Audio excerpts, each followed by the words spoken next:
الحمد لله نحمده ونستعينه ونستغفره ونؤمن به ونتوكل عليه ونعوذ بالله من شرور انفسنا ومن سيئات اعمالنا من يهده الله فلا مضل له ومن يضلل فلا هادي له واشهد ان لا اله الا الله واشهد ان محمدا عبده ورسوله اما بعد أعوذ بالله السميع العليم من الشيطان الرجيم إن الله يأمركم أن تؤدوا الأمانات إلى أهلها وإذا حكمتم بين الناس أن تحكموا بالعدل إن الله نعم ما يعظكم به إن الله كان سميعا بصيرا. تمام تعریفیں اللہ رب العزت کے لیے ہیں جو ہمارا خالق و مالک ہے، آسمان و زمین کا پیدا کرنے والا اور پوری کائنات کا تنہا پالنہار ہے، جو وحدہ لا شریک لہ مستوی عرش ہے، اپنے احکامات کو نازل فرماتا ہے، ہر ایک اس کے محتاج نہیں اور اسی کا محتاج ہے. یا ایھا الناس انتم الفقراء الی اللہ واللہ هو الغنی الحمید.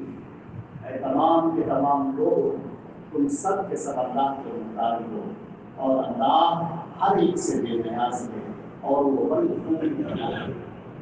اللہ رب العزت کی حمد و ثنا کے بعد درود و سلام کو حضرت محمد مصطفیٰ صلی اللہ علیہ وسلم جو خاتم النبیین ہیں، سید الاولین والآخرین ہیں، اللہ نے آپ کی ذات پر دین اسلام کو مکمل فرما دیا.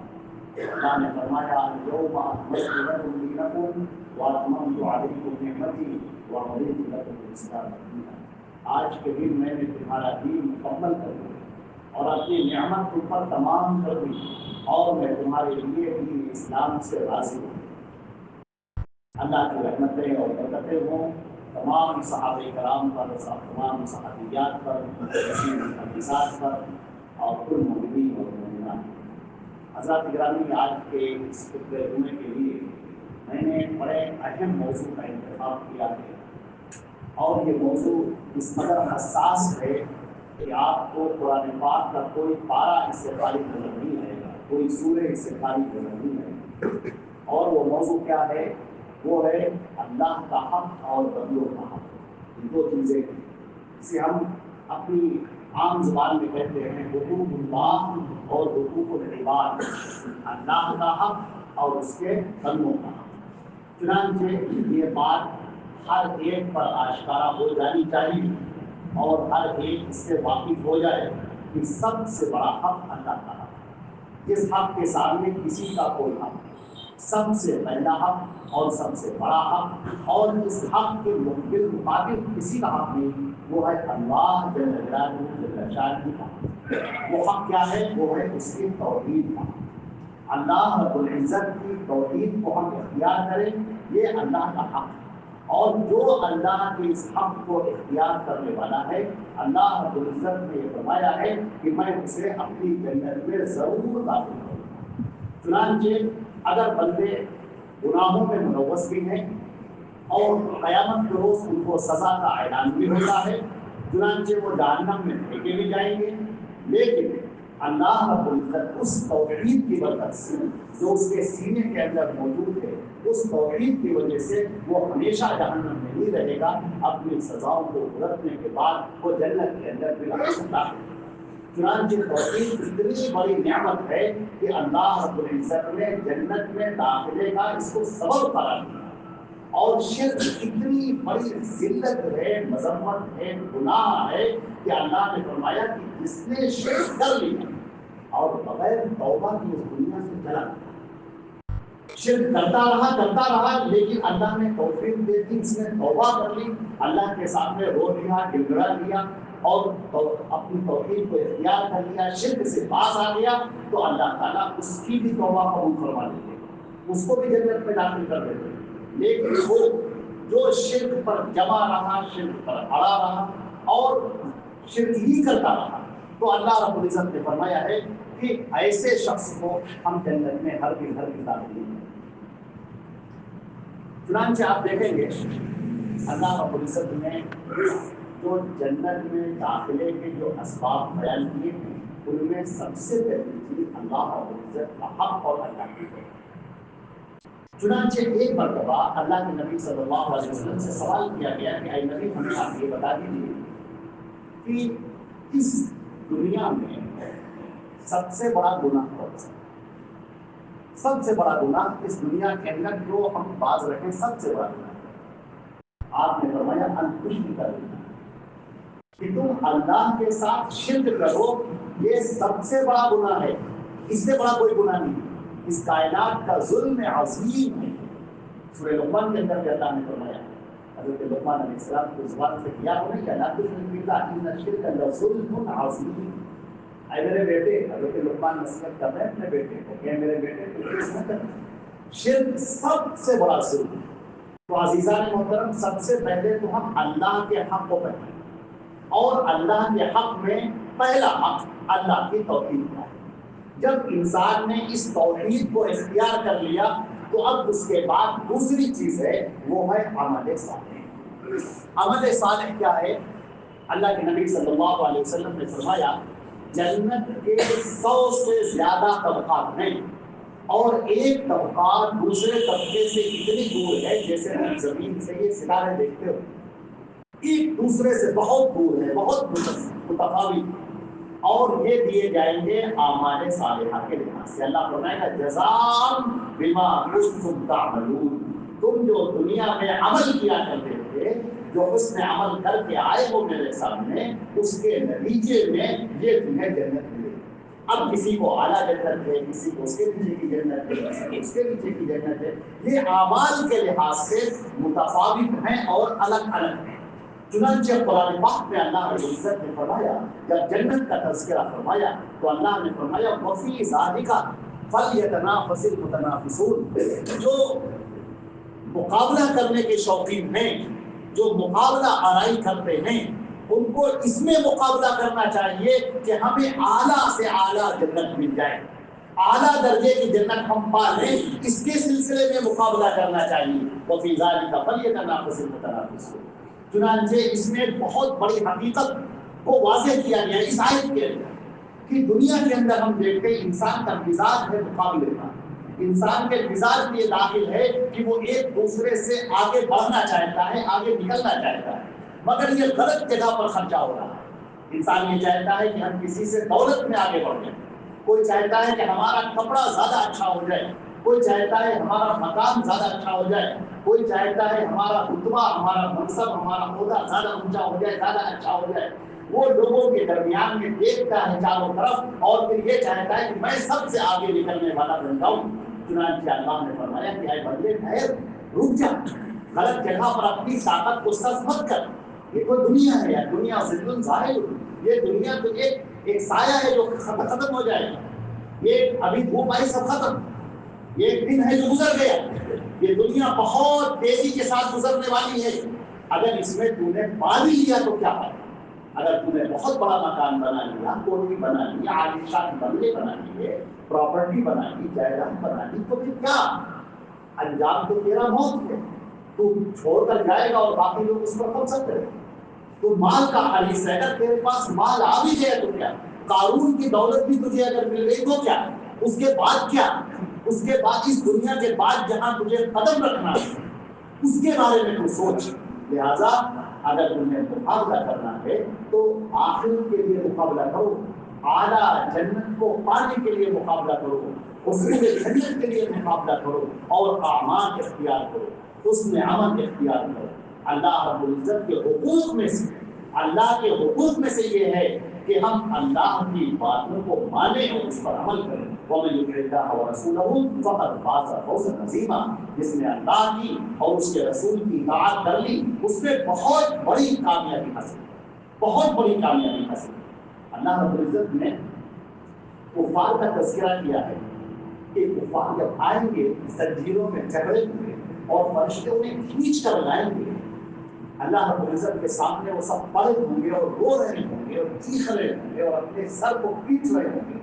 آپ انگلیوں کو چبا رہے ہیں، اور جب دیکھیں گے کہ جنت دی جا رہی ہے اور لوگوں کو جہنم میں پھینکا جا رہا ہے، تو وہ جو لفظ کہیں گے اللہ نے اس کا تذکرہ کیا ہے قرآن پاک میں، فرمایا کہ وہ کہیں گے یا لیتنی قدمت لحیاتی، کاش کہ میں نے اپنی زندگی کے لیے کچھ کیا ہوتا۔ یہاں پر مفسرین نے لکھا ہے کہ اللہ رب العزت کا یہ لفظ کہنا کہ میں اپنی زندگی کے لیے میں نے کچھ کیا ہوتا، تو حقیقت یہ ہے کہ زندگی تو یہ ہے، اور وہ زندگی جسے ہم دنیا سمجھا کرتے تھے وہ زندگی تھی ہی نہیں، خواب تھا، جو کچھ دیکھا جو سنا افسانہ تھا، ایسا لگتا ہے کہ کچھ ہے ہی نہیں۔ پوچھا گیا کتنے دن گزار کے آئے، کہیں گے الا عشیۃ و ضحاھا، بس ایک شام تھوڑی ٹھہرے ہوں گے یا دن کا تھوڑا سا حصہ ٹھہرے ہوں گے۔ دنیا کی زندگی آخرت کی زندگی کے مقابلے میں ایک تھوڑا سا حصہ معلوم دے گی، ذرا سی معلوم دے گی۔ شیطان نے ایسا بہتا رکھا ہے کہ آدمی اسی دنیا کے اندر چکر لگاتا رہتا ہے، ایک ہی چکر لگاتا رہتا ہے، اس کو آئے میرا مال، آئے میری دولت، آئے میرا عہدہ، آئے میری عالی شان بلڈنگ، ایک نہیں دو بن جائیں، دو بن گئی ہے تو تین بن جائیں، تین بن گئی ہے تو چار بن جائیں۔ اللہ کے نبی صلی اللہ علیہ وسلم نے یہ صورتحال کھینچی اور یوں بیان فرمایا لو کان ابن آدم وادی من ذهب لأحب ان يكون له وادیان، یہ آدم کی اولاد، آدم کا یہ بیٹا، یہ جو تمنائیں کرتا ہے، اگر سونے کی تمنا، چاندی کی تمنا، اگر ایک وادی بھر کے، تو پہاڑوں کے درمیان جو جگہ ہوتی وادی بھر کے اس کو سونا دے دیا جائے، تو یہ تمنا کرے گا کہ میرے پاس دو وادی ہو جائے۔ ایک وادی ابھی خرچہ نہیں کر سکتا، پوری زندگی پوری نسلیں گزر جائیں گی، خرچہ نہیں کر سکتا، لیکن نہیں، وہ چاہے گا میرے پاس دو وادی ہو جائے۔ فرمایا وَلَن يَمْلَأَ فَاهُ إِلَّا التُّرَابُ وَيَتُوبُ اللَّهُ عَلَى مَن تَابَ، اور انسان کے منہ کو صرف قبر کی مٹی بھر سکتی ہے، بس جب قبر میں وہ پہنچ جائے گا اس وقت اس کی آنکھیں کھلیں گی۔ عزیزان محترم اس لفظ پر غور کیجیے کہ قبر کے اندر جب جائے گا تب اس کی آنکھیں کھلیں گی، الہاکم التکاثر حتی زرتم المقابر، یہ دولت کی ریل پیل میں، ایک تصاوف کے جذبے میں اور دولت کے حصول کے جذبے میں تمہیں غفلت میں ڈال دیا، تم غفلت کے اندر پڑ گئے ہو، حتی زرتم المقابر، یہاں تک کہ تم قبروں میں پہنچ جاؤ گے، اور قبر کے اندر جب پہنچو گے اور اس وقت جب فرشتہ آئے گا اور اس وقت جب تمہیں اٹھایا جائے گا اور اس وقت جب تم سے سوال کیا جائے گا اور جب کہا جائے گا کہ بتاؤ تمہارا رب کیا قول ہے، اور بتاؤ تم اسلام کے بارے میں کیا جانتے ہو، محمد رسول اللہ کے بارے میں کیا جانتے ہو، کون سی ہماری زندگی ہے، کون سا طریقہ حیات ہے، اس وقت اس کی آنکھیں حقیقی معنی میں کھلیں گی۔ اور اس وقت منافق کا یہ حال بیان کیا ہے ہمارے نبی صلی اللہ علیہ وسلم نے کہ وہ کہے گا ہاں ہاں نادری، ہائے ہائے ہائے، مجھے کچھ نہیں پتا، مجھے کچھ نہیں پتا، لوگ کہتے تھے بس میں بھی انہیں کے پیچھے پیچھے چلا۔ فرشتے اسے ماریں گے۔ حدیث شریف کے اندر آتا ہے کہ مقامع من حدید گلز ہوں گے جو ایک ہتھوڑے ٹائپ کے ہوں گے، جسے مارا جائے گا، اور جب مارا جائے گا اگر وہ ہتھوڑا ہے کسی پہاڑ کو کر مار دیا جائے تو پہاڑ ویسا ویسا ہو جائے، لیکن وہاں موت تو آئے گی۔ لہٰذا ہماری آنکھیں کب کھلیں گی؟ ہماری آنکھیں صحیح معنی میں کھلیں گی جب ہم قبر کے اندر ہیں۔ اور جو مومن ہوگا، اللہ کے پیارے نبی حضرت محمد مصطفیٰ صلی اللہ علیہ وسلم نے فرمایا کہ جب مومن ہوگا اور جب اسے بیدار کیا جائے گا، اس کے اندر روح ڈالی جائے گی، اور جب فرشتہ اس سے پوچھے گا تو وہ ہنسی خوشی جواب دے گا، اور اللہ جواب دے گا وہاں سے کہ میرے بندے نے سچ کہا، افرشوا لہ الجنہ، اس کے نیچے جنت کا فرش بچھا دو، اس کو جنت کی ہوائیں دکھا دو، اور اس کو ہر طرح کی آرام اور آسائش مہیا کرو۔ کوئی فرشتہ وہ پوچھنے والا پوچھے گا کہ تمہیں کیسے پتا چلا، یہ اتنی نعمت تم نے کیسے پالی، اس امتحان میں تم کامیاب کیسے ہو گئے، تمہاری کامیابی کا راز کیا ہے، وہ ہمیں بتاؤ، کامیابی کا راز کیا ہے، کیسے تم کامیاب ہو گئے؟ وہ کہے گا کہ میں اپنے نبی حضرت محمد مصطفیٰ صلی اللہ علیہ وسلم پر ایمان لایا، جو انہوں نے مجھے بتایا تھا میں نے اسے پڑھا، اسے سمجھا، اس پر میں نے عمل کیا، اللہ نے مجھے یہ کامیابی۔ میرے عزیزوں، یہ وہ چیز ہے جو حقیقی کامیابی ہے، آنکھوں کو کھول دینے والی چیز ہے۔ دنیا کے اندر غفلت کے پردے پڑے ہوئے ہیں، اور یہ غفلت کے پردے ہمیں آگے بڑھ کر دیکھنے نہیں دیتے۔ سب سے پہلے ہمیں اللہ کے حق کو دیکھنے نہیں دیتے۔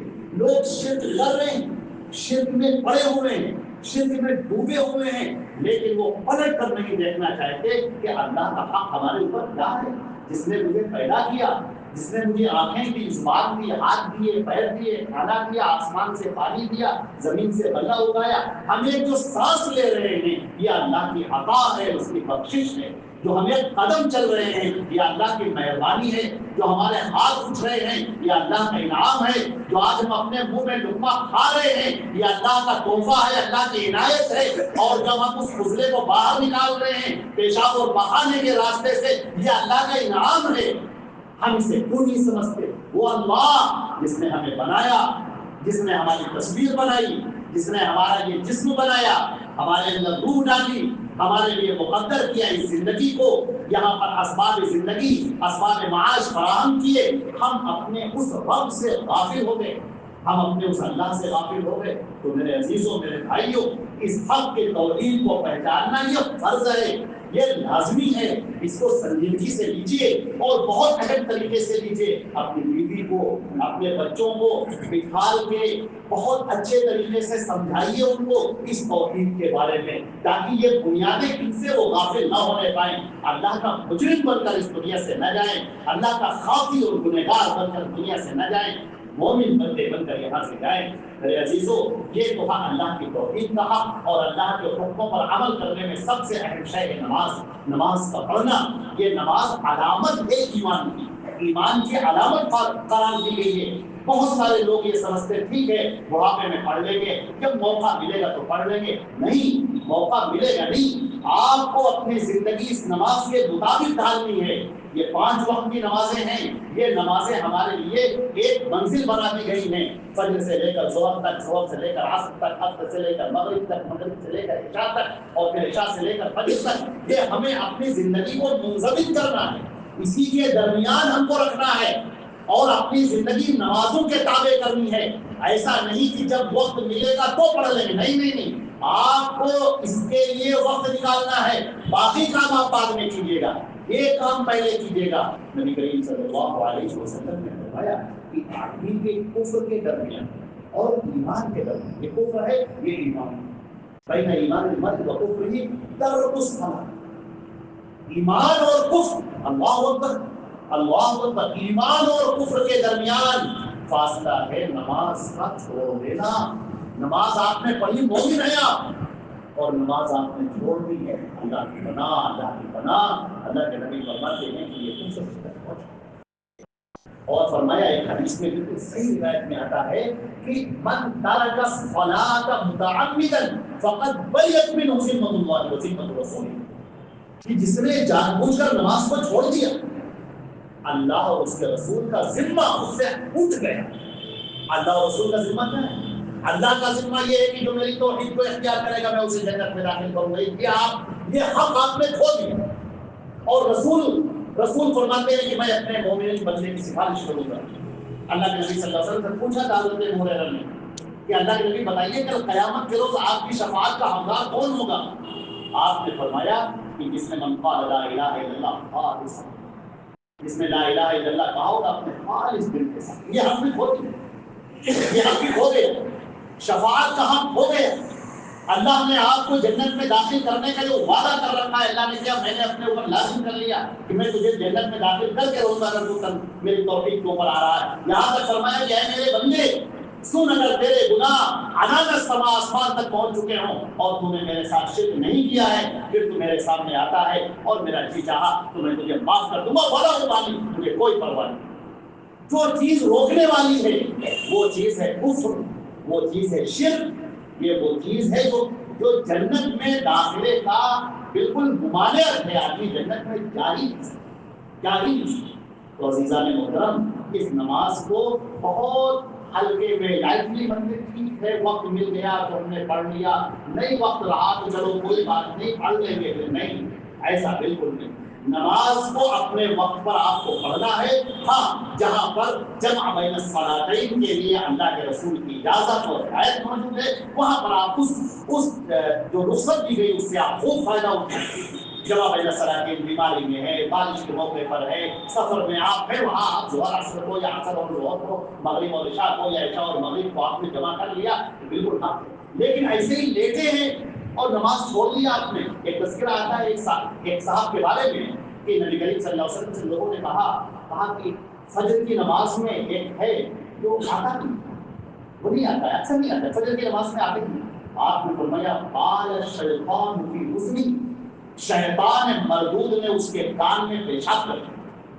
آپ لوگ کتنی بڑی بات, کتنی نحوست کی بات اور کتنی ذلت کی بات, اور اللہ رب العزت کی کس قدر خفگی ہے اور اللہ کے نبی صلی اللہ علیہ وسلم کی کس قدر اس کے لیے وعیدیں ہیں, یہ سوچنے والی بات ہے کہ جانبوجھ کر نماز کو چھوڑ دیں. تو اللہ کے حق کو ادا کرنا یہ ہمارے اوپر لازمی ہے اور ہمارے اوپر ضروری ہے. اور دوسری چیز کیا ہے میرے عزیزوں, وہ ہے حقوق العباد, بندوں کا حق. اللہ نے فرمایا کہ ان اللہ اللہ تمہیں حکم دیتا ہے ان تؤدوا الامانات الی اہلھا, جو امانتیں ہیں جو ذمہ داریاں ہیں ان کو ادا کرو. اس کی ایک بہترین دلیل آپ کو ہم پیش کرتے ہیں. ہمارے نبی صلی اللہ علیہ وسلم نے جس انداز میں سمجھایا ہے, اللہ کی قسم کوئی سمجھا ہی نہیں سکتا, کوئی بتا ہی نہیں سکتا. آپ نے پوچھا صحابہ کرام سے اتدرون ما المفلس, اے لوگوں ذرا سا یہ بتاؤ کہ مفلس کون ہے؟ لوگوں نے کہا اللہ کے رسول من لا دینار له ولا متاع, اے اللہ کے رسول جس کے پاس پیسے نہیں ہیں, جس کے پاس ساز و سامان نہیں ہے, وہ مفلس ہے. کون ہے مفلس؟ فرنیچر کچھ نہیں ہاتھ میں, تلاش بنگرت کچھ ہے نہیں ہاتھ میں اس کے. لوگوں نے کہا جس کے پاس پیسے نہیں ہیں, جیبیں خالی ہیں, ہاتھ خالی ہے, نہ پاس میں پیسہ ہے, نہ گھر میں پیسہ ہے, نہ اس کا گھر ہے, متاع ہے, کچھ بھی نہیں ہے, وہی ہے مفلس. آپ نے فرمایا یہ مفلس نہیں.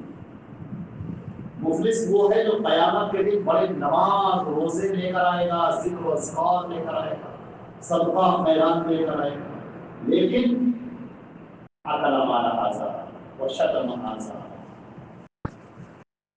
کسی کا مال کھا لیا ہوگا, کسی پر تہمت لگا دی ہوگی, کسی کو برا بھلا کہہ دیا ہوگا, کسی پر بہتان لگا دیا, ناحق مال حرام کر لیا.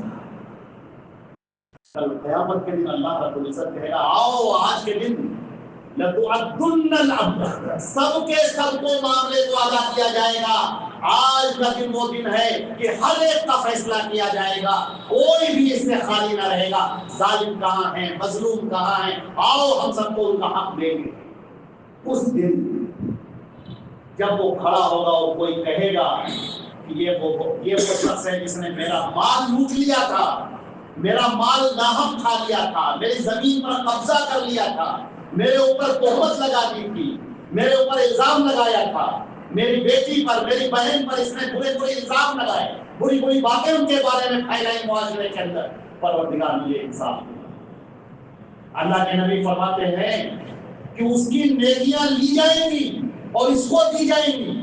وہاں پر یہی تو چلے گا, وہاں پر پیسہ تو ہے نہیں, وہاں درہم تو نہیں ہے, دینار تو نہیں ہے, ڈالر اور ریال تو نہیں ہے, وہاں تو نیکیاں ہی چلتے ہیں. وہی ذکر رائج الوقت ہے, وہ نیکیاں چلتی ہیں وہاں پر. اس کی نیکیاں اس کو دی جائیں گی. چوری کرنے والا اس کا سامان, کوئی ڈاکہ ڈالنے والا, تہمت لگانے والا, جھوٹے جھوٹے مقدمے میں لوگوں کو پھنسانے والا, فیس بک پر, انسٹاگرام پر, واٹس ایپ پر یا معاشرے کے درمیان کسی کی بیٹی کو, کسی کے بہو کو, کسی کی بہن کو, کسی کی بیوی پر الزام لگانے والا, غلط غلط باتیں ان کے بارے میں پھیلانے والا, تہمتیں لگانے والا.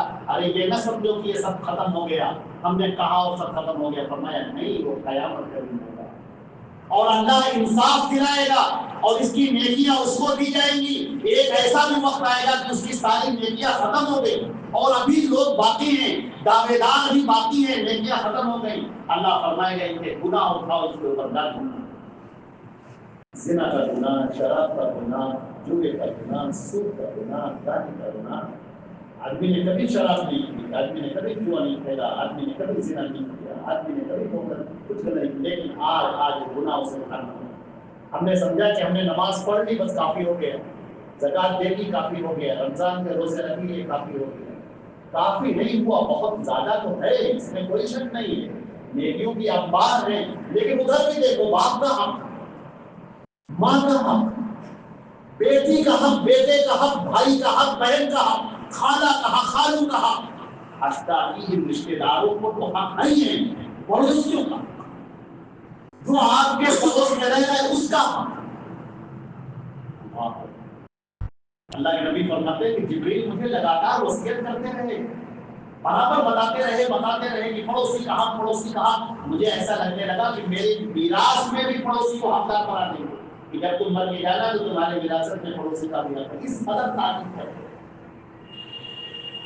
آج لوگ کوڑا پھینک دیا، کچرا پھینک دیا، ذرا بات پر گوتم پیزاب ہونے لگی، ذرا بات پر جھگڑے ہونے لگے پڑوسیوں کے ساتھ میں۔ اچھا تعلق ہی نہیں، آدمی کا ذہن بن گیا مجھے اپنے سے مطلب ہے، بس اپنے بیوی اپنے بچے، بس باقی سے کیا ہونا ہے؟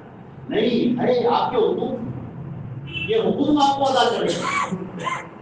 باپ کا حق صرف اتنا نہیں ہے کہ آپ نے دوائی لا کر دے دی، کھانا لا کر دے دیا، نہیں، اس کے پاس بیٹھنا، ان سے باتیں کرنا، اگر وہ کہے کچھ خوشی کی بات اس کو سننا، اپنی پرانی بات اس کو سننا، وہ اپنی بات پیش کرنے جا رہے ہیں، اپنی بات کہنے والے ہیں، تم سے کوئی شکوہ کر رہے ہیں، آپ نے اپنے کان کھڑے کر لیے نہیں کہ ہمیں سننا نہیں ہے، ہمیں ان سب باتوں میں نہیں پڑتے، نہیں، آپ کو سننا ہے، آپ کو بیٹھنا ہے، باپ کے دل کو خوش کرنا ہے، ماں کے دل کو خوش کرنا ہے۔ بڑھاپا آ گیا ہے، اب یہ بوڑھے ہو چکے ہیں ماں باپ، اب وہ پہلے جیسی طاقت نہیں رہ گئی، پہلے جیسا مزاج نہیں رہ گیا، پہلے جیسے قوت فیصلہ نہیں رہ گئی، اب بچوں جیسی ان کی کیفیت ہو گئی ہے۔ اب تم سے کچھ کہنا چاہتے ہیں، کچھ شکایت کرنا چاہتے ہیں، کچھ بات کہنا چاہتے ہیں، کچھ تمہیں ہنسانا چاہتے ہیں، کوئی اپنی پرانی بات بتانا چاہتے ہیں، آپ کے پاس وقت ہی نہیں، آپ کو لگتا ہے یہ سب فضول باتیں نہیں، فضول باتیں نہیں، یہ ثواب کمانے میں تم بہت بڑا ثواب۔ اور ایک اور چیز، یہاں سے وقت ختم ہو گیا، بات جاتے جاتے بتا دیتے ہیں، نبی کریم صلی اللہ علیہ وسلم نے فرمایا اے لوگوں میں کیا تمہیں نہ بتاؤں، افضل صدقہ، سب سے بڑا صدقہ، سب سے بڑا صدقہ۔ لوگوں نے کہا اللہ کے رسول بتائیے سب سے بڑا صدقہ، تیری وہ بیٹی جسے طلاق ہو گئی، تیری وہ بیٹی جس کا کوئی پرسان ہاتھ نہیں ہے، جس کا شوہر مر چکا ہے، اس کی شادی نہیں ہے، اور وہ تمہارے پاس پلٹ کر آ گئی، طلاق کی وجہ سے آ گئی، یا شوہر کی وفات کی وجہ سے آ گئی، یا دقت اور پریشانیوں کی وجہ سے آ گئی، اب تمہارے پناہ میں آ گئی، تم باپ ہو یہ بیٹی تمہارے پاس آئی ہے، تم بھائی ہو یہ بہن تمہارے پاس میں آئی ہے، فرمایا اس پر خرچہ کرنا سب سے بڑا صدقہ ہے، سب سے بڑا صدقہ۔ اللہ کو خوش کرنا چاہتے ہو، اللہ کے نبی کی پیاری باتوں پر عمل کرو، اللہ کی جنت پانا چاہتے ہو، اللہ کے پیارے نبی کی باتوں کو سنو۔ یہاں سب کے حق متعین کر دیے گئے ہیں، کسی کو بخشا نہیں گیا، کسی کو چھوڑا نہیں گیا، سب کے حق متعین کر دیے گئے ہیں، ہم کو اس حق کو دیکھنا ہے۔ سب کا حق، ماں باپ، بھائی بہن، بیوی بچے، پڑوسی، رشتے دار، سب کا حق، ان حقوق کو ہم ادا کر رہے ہیں کہ نہیں کر رہے ہیں، اور اگر نہیں کریں گے تو کل قیامت کے دن پوچھا جائے گا۔ اللہ رب العزت اس کو وَمَن يَعْمَلْ مِثْقَالَ ذَرَّةٍ خَيْرًا يَرَهُ وَمَن يَعْمَلْ مِثْقَالَ ذَرَّةٍ شَرًّا يَرَهُ۔ ایک رائی کے دانے کے برابر بھی اگر نیکی کی ہوگی تو تمہیں اس کا بدلہ ملے گا، اور اگر ایک رائی کے دانے کے برابر بھی برائی کی ہوگی تو اس کا بدلہ تمہیں ملے گا۔ آج ہم لوگ سوچتے ہیں کہ اپنے زبان سے کہہ دیا کیا ہے، اس کو کہہ دیا کیا ہے، چلو کوئی بات نہیں۔ اللہ کے نبی فرماتے ہیں کہ اسی دنیا کے اندر ایک دوسرے کے حقوق کو معاف کرا دو، اگر وہ معاف کر دیتے یہ حقوق تمہارے ماں کو دیں گے، کل قیامت کے دن اللہ رب العزت جب حقوق کو فیصلہ کرے گا تو بڑا سخت فیصلہ ہوگا۔ تو عدل رب العالمین ہے، احکم الحاکمین ہے، مالک یوم الدین ہے، وہ عدل اور انصاف کرے گا، اور اس کے ہاں تو ظلم کا گزر ہی نہیں، اس کے ہاں تو ظلم کا گزر ہی نہیں۔ تم نے ایسی بات کہی کہ کسی کا کلیجہ پھٹ گیا، وہ رو رہا ہے، اس کے ہاتھ پیر کانپنے لگے، ایسی سخت باتیں تم نے کہی، لڑائی میں کہی تھی، جھگڑے میں کہی تھی، تم ناراض ہو گئے تو کہی تھی، تو کیا تم سوچتے ہو کہ اس کے بہتے ہوئے آنسو، اس کا پھٹا ہوا کلیجہ، اس کا دکھا ہوا دل، اس پر کوئی سوال نہیں، جو کیا اس کو ختم ہو گئی؟ نہیں، زندگی تو اب شروع ہونے والی ہے۔ یہ تو زندگی میں جو اوراق ہیں وہ ہم بھر رہے ہیں، جیسے امتحان میں کاپیاں کوئی بھرتا ہے اور اس کے بعد کاپی جمع کر دیتا ہے، موت کا وقت آیا یہ کاپی جمع ہو، اب اللہ کے سامنے یہ رجسٹر کھولا جائے گا، اور جب اللہ کے سامنے یہ رجسٹر کھولا جائے گا اور پوچھا جائے گا، پھر سوال کیا جائے گا، اللہ اکبر، اللہ کے نبی نے فرمایا ومن ناقش ومن نوقش، اور جس سے اللہ نے سوالات پر سوالات کرنے شروع کر دیے، یہ بتاؤ یہ بتاؤ یہ بتاؤ، فقط ہلاک، وہ ہلاک۔ اللہ رب العزت ہم کو اور آپ کو قیامت کے دن کو رسوائی سے بچائے، جو حقوق ہمارے اوپر ہیں بھائیوں میرے عزیزوں ان حقوق کی ادائیگی کی فکر ہے. اگر کسی کا قرضہ لے لیا اور یہ روایت سنا دیتے ہیں اور اپنی بات کو ختم کرتے ہیں. اللہ کے نبی صلی اللہ علیہ وسلم نے فرمایا جو شہید ہوتا ہے اس کا بہت اونچا مرتبہ ہے, اس کے سارے گناہ معاف کر دیے گئے ہیں الا الدین, سوائے قرضے کے. آج بہت سارے لوگ قرضہ لیے بیٹھے ہیں لیکن ادائیگی کی فکر نہیں. ٹھیک ہے دے دیں گے, کب دے دیں گے؟ موت آ گئی پھر کیا کریں گے؟ اس کو کہیں پر لکھ لیا ہے, نوٹ کر دیا ہے. قرضے کی فکر, اس بات کی فکر ہے. دنیا سے جب جاؤ کسی کا حق لے کر نہ جاؤ. جب دنیا سے جاؤ کسی پر تہمت لگا کے, کسی کی زمین پر قبضہ کر کے یہ مت جاؤ. کسی کو غلط معاملے میں پھنسا کے اس پر مقدمہ چل رہا ہے, وہ پیشیوں پر پیشیاں دے رہا ہے اور آپ اس دنیا سے چلے گئے. نہیں, آپ گئے نہیں ہیں, اللہ کے دربار میں آپ کی حاضری ہوئی. اب تو بڑی سخت منزل پر پہنچ گئے آپ, جہاں سے واپسی کا کوئی امکان نہیں ہے. اب آپ معاملات کو صحیح نہیں کر سکتے. وہاں پہنچے اور وہاں جانے کے بعد جب آپ نے دیکھا یہ سزائیں نہیں ہیں, جلدی سے بھاگ کے آئے کہ دنیا میں آ جائیں, لوگوں کا حق دینے نہیں کر سکتے, ختم ہو گئے. جو کرنا ہے آنکھیں بند ہونے سے پہلے اسی دنیا میں کر دیجیے میرے عزیزوں. دو حقوق, ایک اللہ کا حق اور ایک بندوں کا حق. ان دونوں حقوق حقیقت میں سب اللہ کے حق.